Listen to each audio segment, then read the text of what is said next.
Oke, selamat malam. Pada video pendek ini, saya mencoba menjelaskan tentang DOE, terminologi atau istilah penting dari DOE. Yang pertama, faktor.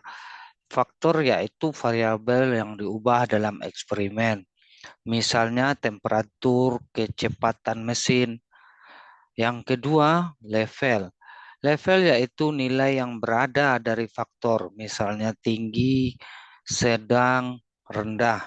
Yang ketiga, respon. Respon yaitu variabel yang diukur untuk menilai hasil eksperimen. Misalnya kekuatan material, waktu siklus. Yang keempat, kombinasi spesifik dari faktor dan level yang diuji.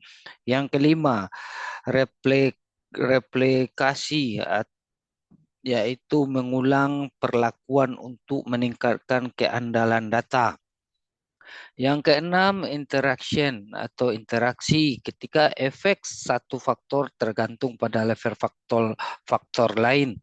Yang ketujuh, randomisasi atau mengacak urutan eksperimen untuk mengurangi bias. Yang ke-8, blocking, mengelompokkan eksperimen untuk mengurangi pengaruh faktor luar yang tidak dikontrol.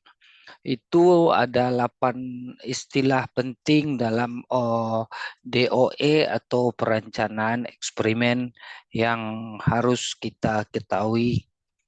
Selanjutnya,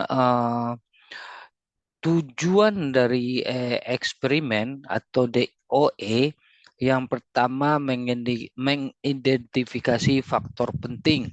Yang kedua, menentukan interaksi antar faktor. Yang ketiga, mengoptimalkan proses atau produk.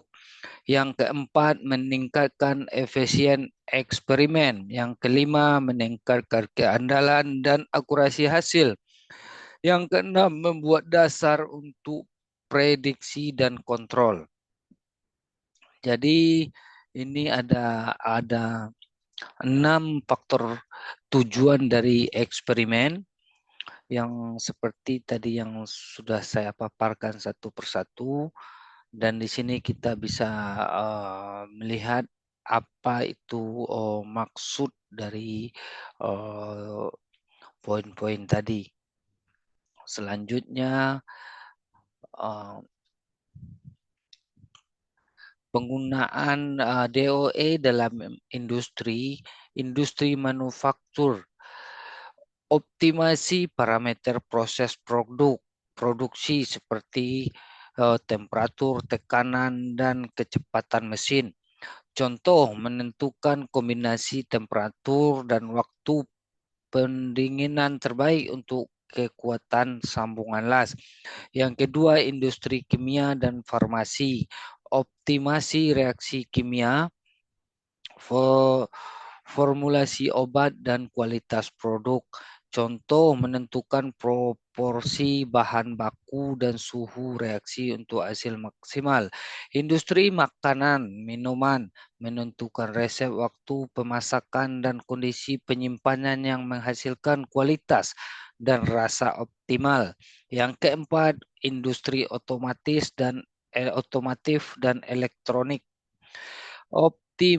Optimasi parameter perakitan atau pengelasan agar mengurangi cacat dan meningkatkan performa produk. Yang kelima, di industri energi dan minyak dan gas, itu kita bisa mengoptimasi proses pemesinan, pemurnian, atau pengeboran. Contoh, menentukan kombinasi tekanan dan aliran fluida untuk efisiensi maksimum. Yang keenam, industri jasa operasional. Meningkatkan efisiensi proses layanan atau operasional. Contoh, optimasi jadwal, alokasi staf, atau layout fasilitas. Begitu pentingnya DOE atau perencanaan eksperimen di dunia-dunia manufaktur, industri kimia, industri makanan, industri otomotif, industri oil and gas, industri jasa dan operasional. Jadi banyak keuntungan bagi kita, bagi perusahaan yang menggunakan sistem DOE ini bisa dapat menjamin atau kualitas mutu dari suatu produk itu dan bisa dimonitor. Mungkin sekian penjelasan singkat dari saya tentang pentingnya eksperimen atau sistem eksperimen di dunia industri.